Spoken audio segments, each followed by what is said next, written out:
Hello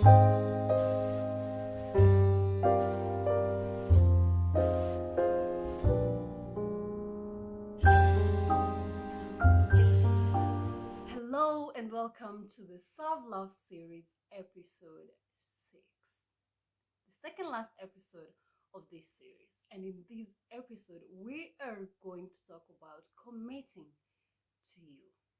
It's been a journey of talking about behind every successful person is yourself. We started right at the theme of this book, my book, The Power of Self Love. And then we went to knowing yourself. We talked about loving yourself, letting go, forgiving you, and never giving up on you. And now we're talking about committing to you. One very important thing. Because after you learn all these things, after you reflect and let go and get to love yourself enough to not just exist, you need to really make a commitment to you. And that is what we're going to be covering in this episode.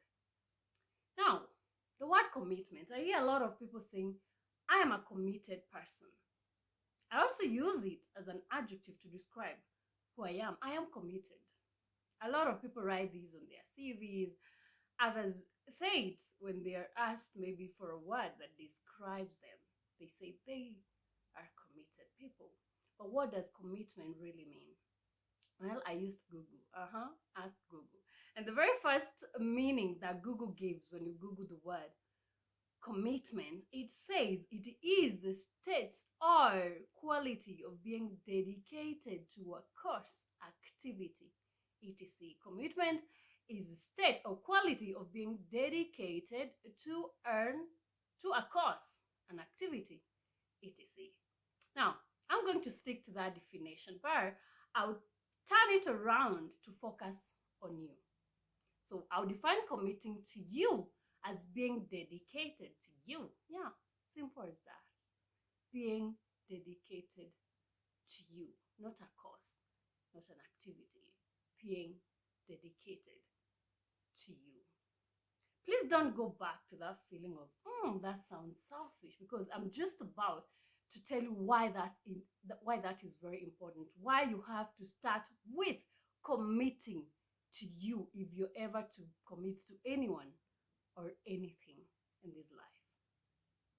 In my experience, my experience, less than 30 years of existence, and let's say approximately 8 to 10 years of really being deliberate to live, deliberate to live a purposeful life, if I can put it that way. I have realized that committing to self calls for dedication to become the best version of yourself. It calls for dedication to invest in you so that you know more, do more, become more, live more, love more, laugh more, and focus on living a legacy. I call them, those last ones, I call them the 4 L's. Live, love, laugh, and live a legacy. So when you commit to self, I have felt that it helps you dedicate yourself to becoming better every day, to becoming more, to doing more, to living, not just existing, to laughing, getting those moments of light and smiling and giving people those smiles. It also calls you to focus on really not just existing and passing by, but living a legacy. When I say passing by, I'm reminded of my friend Chaplin, since I went to college, then came at the University of Technology. May his soul rest in peace. We lost him last year. He was a great friend, Reverend Father Professor Donatus Mathengel. Very many of us still miss him. In his homilies, he used to remind us that all of you, let's say his homilies and private interactions, because some of us, like me, I was a student leader and in choir, and there were others who are really committed in the church leadership and maybe sometimes as student leaders as well. And they used to say, as much as you're serving in these positions, do not forget that you came to Dedan Kimathi because of what? To study as a student, not to come and be a great leader. Or, he used to just make fun around that, but his main point was, do not just pass through the university. Do not just pass through and say you went to the university. Ensure you study, you pass, you're transformed. And that is what committing to self does to me.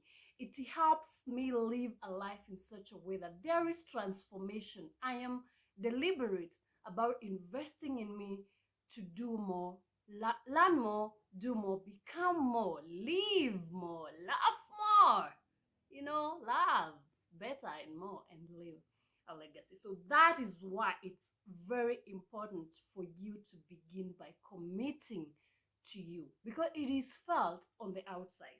What that does is you illuminate the world. You encourage others to want to also live their best life. You're able to inspire others just by the way you think, the way you put things across, the way you live your life. You are able to encourage others around you to follow those footsteps, to want also to be more, to do more, to become more, to live more, to love, learn, and live a legacy. Now, Stephen Covey said this: you are the creative force of your life. You are the creative force of your life. And I'm going to use two of his books that I've read to drive the point of committing to you, and why it's very important, and how it helps you commit to causes, commit to activities, commit to others better. I'm going to start with the 7 habits of highly effective people. The 7 habits of highly effective people. I don't know if you've read this book. It's an amazing book. If you haven't, grab a copy and read it. But I'm going to go through the 7 habits of highly effective people in the way I understood them, and I'm going to bring closer to you why they can guide you in committing to you, and how that helps you go out there and commit to courses and activities. The first habit is be proactive. Be proactive is about living your life deliberately. You wake up, dress up, show up to the world deliberately. You don't just wake up and now wait and see what happens on that day. You don't just get to do, life happening to you. The way the forward writer of my book summarized the message of this book is that the world should not happen to you. You should happen to the world. Wake up every day and happen to the world in your own way. Be proactive in getting to know who you are and showing up for yourself and for the world. Don't just live life passively. Number 2, begin with the end in mind. This takes us to setting goals, to creating visions and all that. Sometimes we don't know where we're going, and it say that when you don't know where you're going, any route will lead you there, because you don't know your destination. So starting with the end in mind is very important. It's a very important commitment, because it helps you know that's what and where I'm supposed to go, and track your way, give yourself timelines, and move along that path to the end result. But if you didn't have an outcome that you really are working towards, then you either get lost along the way, or you lose focus and all that. But when you work with an end in mind, it really helps you stay on course, knowing exactly where you're going. Number 3 is put first things first. Wow. We're in a world full of distractions, full of noise, my goodness. The televisions, Netflix, phones, social media, throughout, on matatus, when just chilling with friends. We don't even have moments to interact. We are on our phones, social media, noise, clubs are everywhere, socials, let's go grab a drink. We are surrounded by distractions, and it calls for building a habit of commitment to be able to have these habits. Number 3, of putting first things first. What are your priorities? Is your priority on a Saturday stepping out for a drink, or is it sitting and building your habit of reading as you have set a goal to? Is it sitting down and writing that business plan and listening to that mentorship session and interacting with people who add value to your life? Or is it using Friday to Sunday to party, to go for socials? They're important once in a while for me.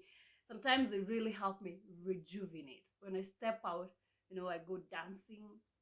It's been a bit different during these COVID times, but dancing is one of the ways I recharge. It's therapeutic to me. It helps. But I can't go dancing Friday to Sunday. No, I'll be losing a part of me, a part that I'm supposed to be building. I also can't go for socials, other sort of socials every weekend. Well, you'll have a weekend that you just Netflix and chill and socials, but we can't have all the time channeled to the distractions. You can't use all your time on transit, on music, or social media, reading of tweets, Instagram stories, I don't know, Facebook. You could use that to listen to a podcast. You could use that to listen to an audiobook. You can't. There are moments, but you have to know what your priorities are, and this really builds you as a person.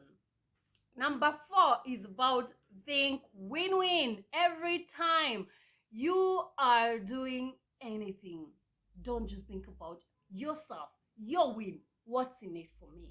When you think win-win, no one loses. It's better than lose-win or lose-lose. Win-win is a win for everyone. I'm sure business experts, consultants, coaches will tell you, even in negotiations, when you go sit at the table to negotiate a deal, when you think win-win for the client and for yourself, that's the easiest way to close the deal, because it's about what's in need for both of you, and it's not mean in any way.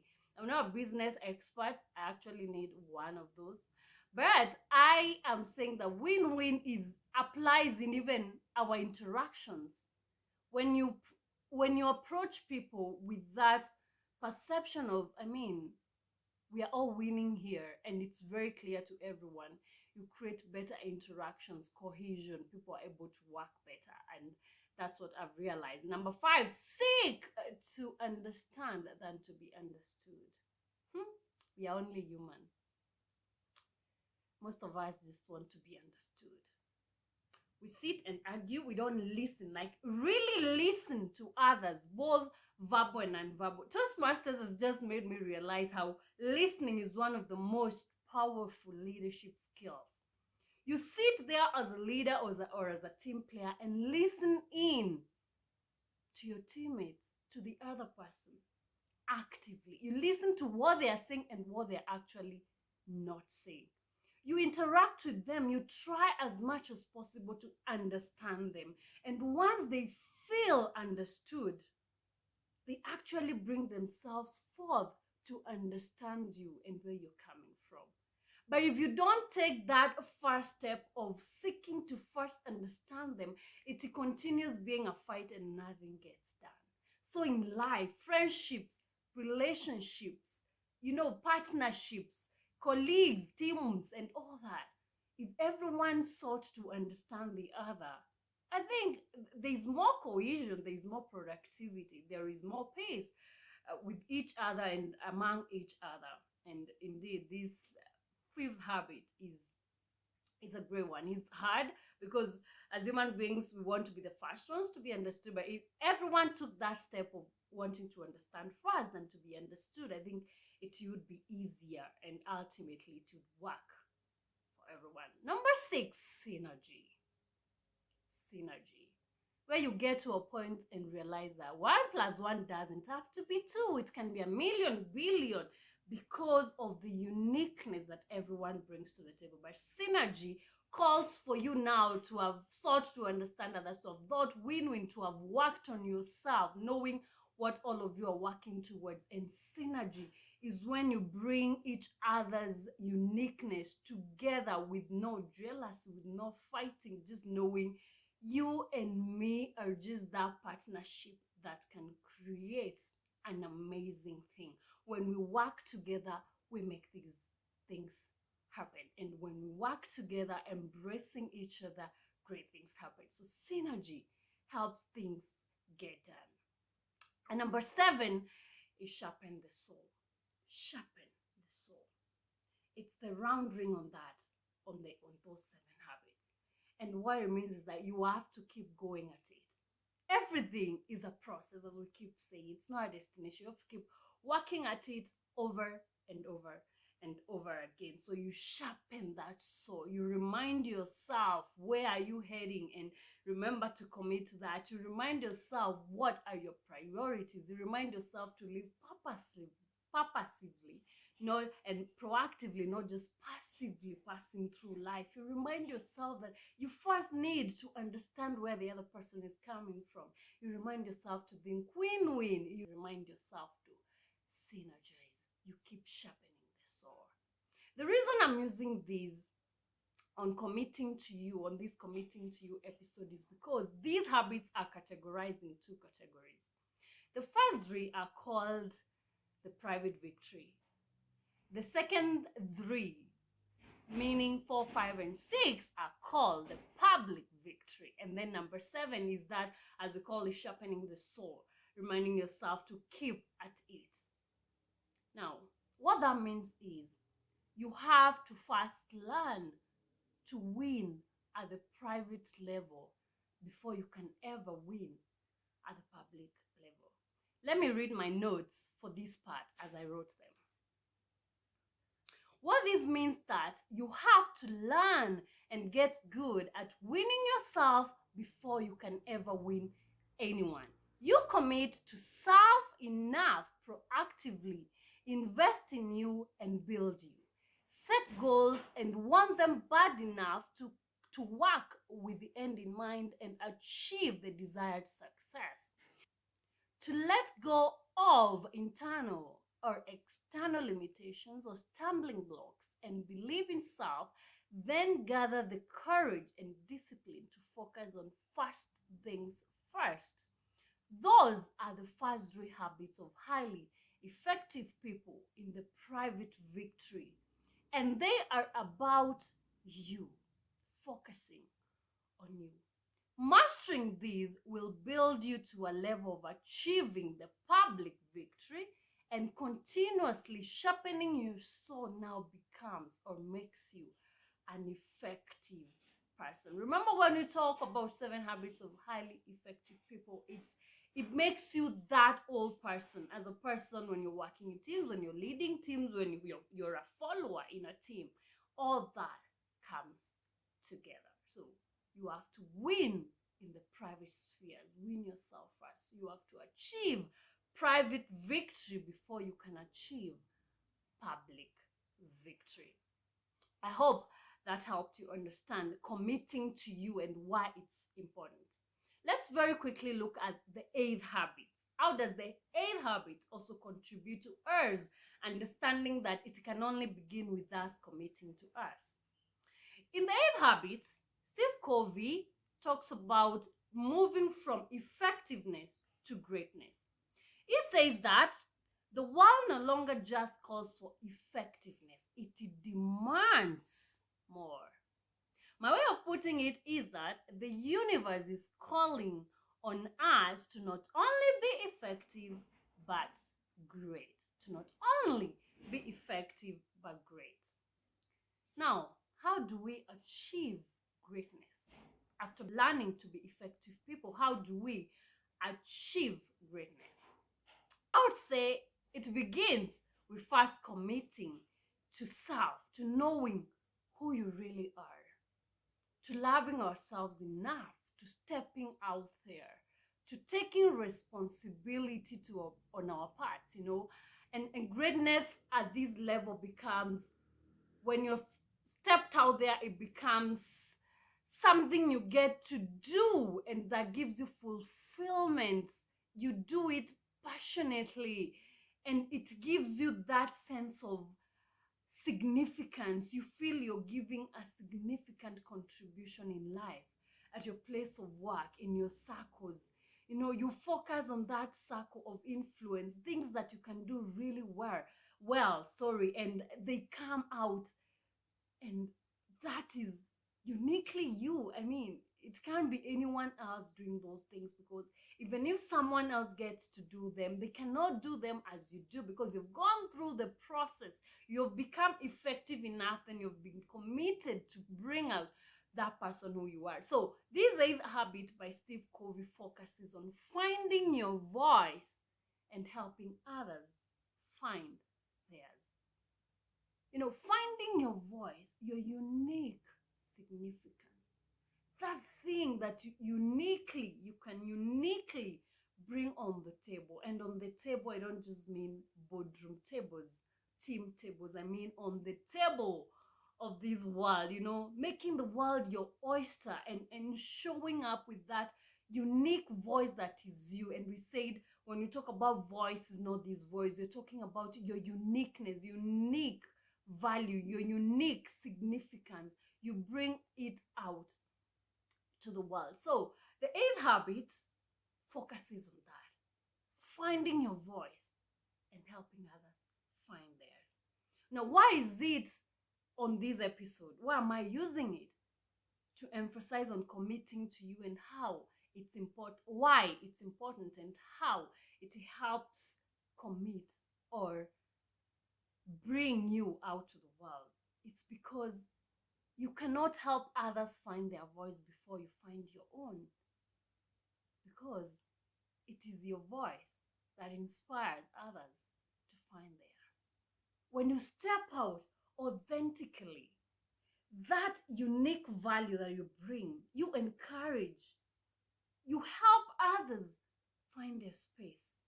When your voice becomes the one thing that defines you, it could be that voice that now helps others. If your voice, that unique value, is writing, and people come through your materials, or come across your material, and the material talks to them, and gets them thinking, and gets them on their journey to becoming more, you have used your voice to help someone find theirs. If you are a doctor, and the way you treat your patients, the way you talk to them, the process, how they feel when they get into your theater room or they walk in, and how they leave feeling, you might just have helped them find their voice. If you're a teacher, the way you handle those kids, a teacher at whatever level, the way you speak to them, the way you train them, the way you interact with them, the person they see in you, if you step out uniquely and authentically, you could just be the key to helping them find their voice. If you're a speaker, a coach, the way you handle those people who come to you seeking coaching in becoming better, becoming more in certain crafts that you're good at, helping them, know themselves better, step out into the world, the way you treat them, the way you step out into the world might be just the key that helps them step out to the world. But it has to begin with you. You have to first find that voice, then use it to help others find their voice. So now you get from just being effective to being great, because greatness is something that really needs to impact people at a certain level. And I think you can only do that when you step out as you, uniquely you. But first you have to commit to finding who that person is, to loving, embracing, to letting go, to forgiving yourself along the journey, and never giving up on you. You have to make very serious, deliberate commitments, and you have to walk this journey of, proactiveness, having the win-win spirit. You have to think about understanding others. You have to synergize. You have to get to a level where you're so committed to something that you have at the end of the tunnel that every day you work towards it. You have to be committed to sieve all the noise, to be able to walk through all the distractions, to put first things first. You achieve victory in all levels. You have to stay committed to that. And you have to stay committed to finding your voice and using it unapologetically to help others find theirs. So may you be committed enough to be effective and to be great, because that way you become the gift you are meant to be to the world. In the last episode, episode 7 of this series, we are going to talk about going back to heal and looking forward to become. Going back to heal and looking forward to become. I am going to leave you with this quote by Oprah Winfrey. I know for sure that we each contribute to the all of what it means to be a human on earth. The fullness of our humanity can be expressed only when we are true to ourselves. Your real job on earth is to become more of who you really are, to live to the highest degree what is pure, what is honest, what is natural, what feels like the real you. I will repeat one line in this quote by Oprah Winfrey that carries it home for me. Your real job on earth is to become more of who you really are. I hope that we all commit to doing this real job, the real job of becoming who we really are, the truest, the most authentic versions of ourselves. Bye bye.